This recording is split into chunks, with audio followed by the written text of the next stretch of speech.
You can't talk about cybersecurity without talking about technology. And when engaging with policymakers, it's helpful for human rights defenders to understand the basic concepts of this domain. But from a technical perspective, what does security actually mean? Popular conceptions of cybersecurity often focus on securing information and its underlying infrastructure.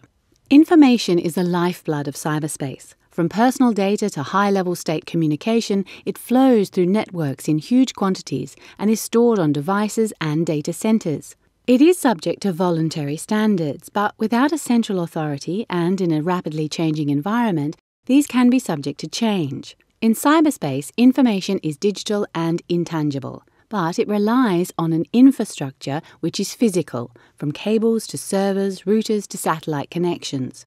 Data and metadata in cyberspace can be vulnerable at different points and be undermined in different ways.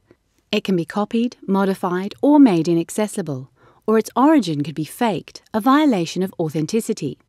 Violations of confidentiality, integrity, availability, and authenticity can have different culprits.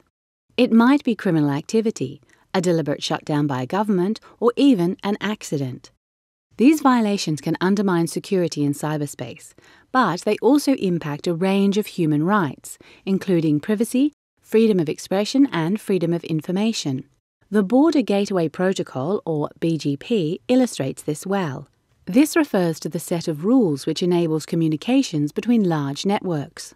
Despite its central role in the functioning of the Internet, it remains vulnerable to misuse or attack. For example, in 2008, Pakistan's government ordered a local internet service provider to block YouTube in the country. Its attempts to do so resulted in a global outage of the video sharing website for 2 hours. The ISP did this by exploiting a weakness in the Border Gateway Protocol, so that all traffic trying to get to YouTube went to the ISP instead. As a result, YouTube became unavailable. Vulnerabilities in the BGP routes can also be manipulated to intercept internet traffic. Man-in-the-middle attacks work by redirecting large quantities of traffic to an unauthorized router.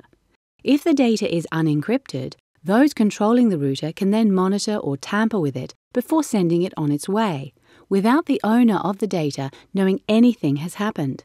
This undermines the principles of integrity and confidentiality. But just as you can undermine these principles, you can also preserve and strengthen them. At the Internet Engineering Task Force, measures are under discussion to address weaknesses in BGP. If finalized, they could help make sure data goes to and originates in the right places and identify whether data is traveling on the right routes. This makes it less likely that traffic will be inadvertently intercepted or blocked, and will help make sure confidentiality, integrity and availability, and the human rights which depend on them, are respected on a technical level. Security can also be built into products and services by design. Apple and WhatsApp's adoption of default end-to-end encryption is a good example. Other tools include SSL, TLS, encryption of emails, and certificate pinning in browsers. The stakes couldn't be higher. Today, the Internet isn't just a communications network. It's a network for industrial control systems, healthcare, and in some countries even voting. As our reliance on networked systems and technology increases, the risks associated with insecure networks also increase. The Internet of Things is about to usher in a whole new universe of connected objects. This will pose huge challenges for both security and human rights.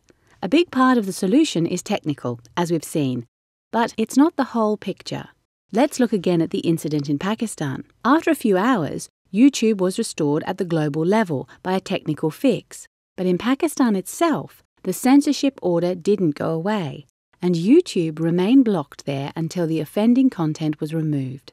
This shows that technical solutions are not enough. Security in cyberspace will only be possible with a holistic approach, which means robust technical measures and standards bolstered by rights-respecting policies and laws, responsible business practices, and education.